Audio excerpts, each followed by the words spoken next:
Okay, welcome. Awilda Rodriguez Lora coming to us from Puerto Rico. How are you? I'm doing well, thank you. Thank you for this opportunity. Yeah, of course. And just having Eduardo Villaro on talking about his time at Columbia College, I think you both received the same degree. You got to Chicago because of pursuing a master's degree, right? Yeah, I'm Master in Arts Management at Columbia College. Yes. So help us situate ourselves here in Chicago, and at that point in your career, to save some time, you had bounced around between a few locations. What was it that happened that caused you to decide to come here and pursue your master's? Well, one was a friend that went to perform at Columbia College and fell in love with Chicago and was like, "You need to come over here." And then I really wanted to, expand and have a minor in economics and a major in dance. So I thought arts management was the next step. And I went there pretty much for the master's. And then somehow I couldn't stop dancing and I was by myself and I always dance with people. So then I started connecting with the dance community.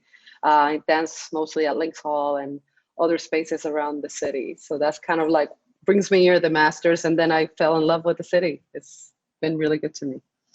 Yeah, you were telling me that it really did a lot to help you shape your identity as a performer. What do you mean by that?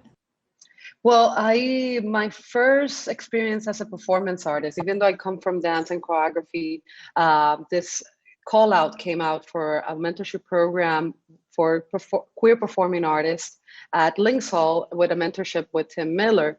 And I never thought about performance art as what I'm doing. So I read a little bit and I was like, wow, this makes sense for me.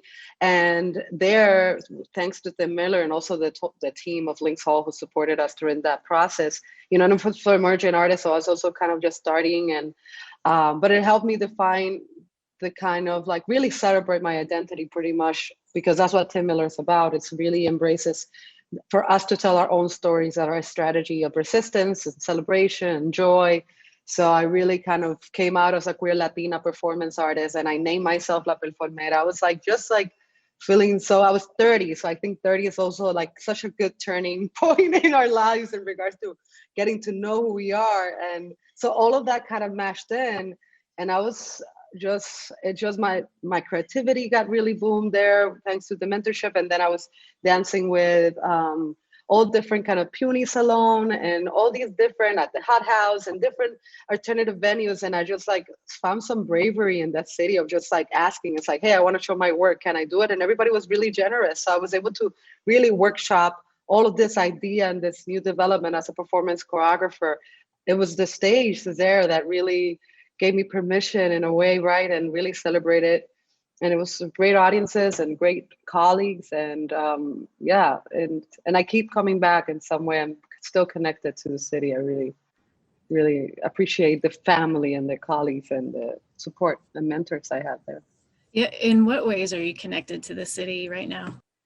So currently, I'm just in the second phase of this Puerto Rico Arts Initiative, which is actually a fellowship that was given to artists from Northwestern University through Ramon Rivera Cervera, and that connected me to Chicago once again. So I had to come back, and I was also connected to Northwestern through other type of performance opportunities and also the performance art program there.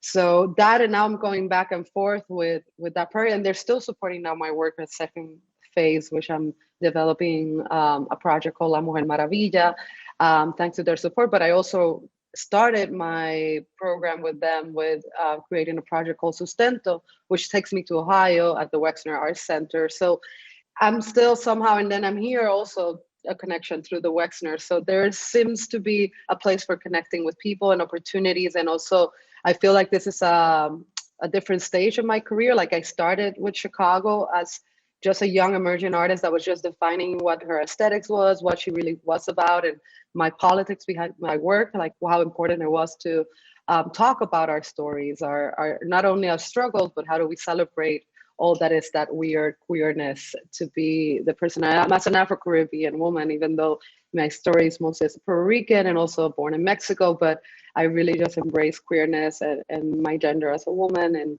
so all of that kind of came, the city really really supported that. And it was okay to make a piece called I Wanted to Be a Cheerleader, but my country didn't have it. So, and I did a musical with reggaeton music. So what else can I ask for the city? And now I'm creating this other stage of my life where I'm actually recounting 10 years of my career, starting with that birth of La Performera in that city.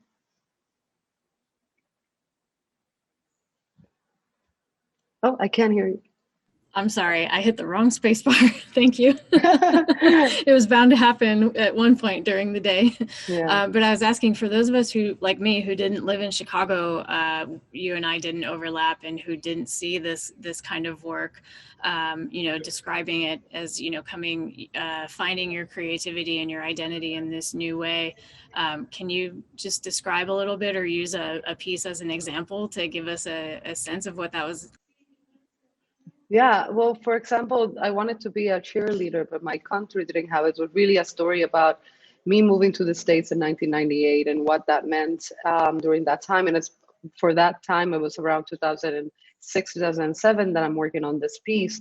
So it really made me rethink my identity before the diasporic experience and what it meant to be in the States and what it meant to be looked at in this other new context, which is the United States of America, right? And I didn't have to deal with my gender and my ethnicity and even my exoticizing myself and my body, which was a gaze that I wasn't used to. So as I'm developing this work, I realized that in my political kind of activism as a performance artist, as a person, it was really important for me to narrate my story, but also find like a sense of humor. So I use elements of really pop culture and colors and kind of like amplifying what the Latino experience is as a way of dragging in the audience, but also as a way of narrating then a new narrative as kind of that conversation between how we can exoticize maybe a culture and how that culture also bring us all these layers of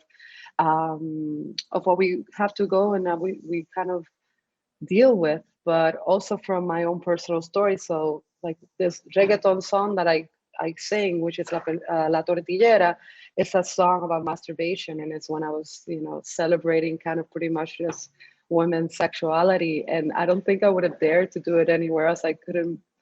And that's why I feel like I felt safe in that space. And also Tim Miller is a really important, also Baraka de Soleil, which I was able to work at the Hyde Park too with him. And I was been going back and forth also supporting his work. So it's everything, all of those elements, it really inform my aesthetics and my appreciation and value of really who I am and not trying to think to be something that I am not in order to create the work I wanted to do. And I also had like the support to do that. I don't know if that helped us a little bit imagine it, but just imagine reggaeton and big hair. I just cut my hair so you really don't see it, but there was that. And then there's our autobiographical work and the reason I left Puerto Rico the story I narrate, I actually came because of a situation of violence that really pushed me kind of out of the island. So how that push really goes through these movement narratives, songs, dance, and kind of this comedy aspect of it. That's what they play with the cunt and the country kind of word comes into, because it's about our gender and how it's defined by others and what do you do with that, and not to negate it because it's not anybody's fault. In some ways it's what media is telling us, how to consume bodies that look like me. So it's okay, come and consume, and let me just tell you the story about how human we all are and all the things that we kind of go through. And I feel like that purpose of work that I'm doing hasn't shifted since then. That's become like the soul of it. It's just now how I access my practice and how I think about making the work that then has transformed and has been more defined. But yeah, and most of my work is very autobiographical, and it comes because, again, I mention him a lot, and he's not from Chicago, he's from Los Angeles, but Tim Miller was a big part, and also Lynx Hall. So, and I just mentioned before, it has nothing to do, but I do have a tattoo of the Star of Chicago. So, what can I say? It's a good city, even with challenges. It's not perfect. We know there's a lot of things that we have to work on the city, but it does support dance a lot, and it supports different type of level of artists. So that I appreciate it for emerging professionals, mid-career. And that I think is something that we need to talk about and appreciate, because not all cities are made for that. Right? Yeah. I think it's definitely a very formative place, for sure. Exactly. That's a word for it. Perfect.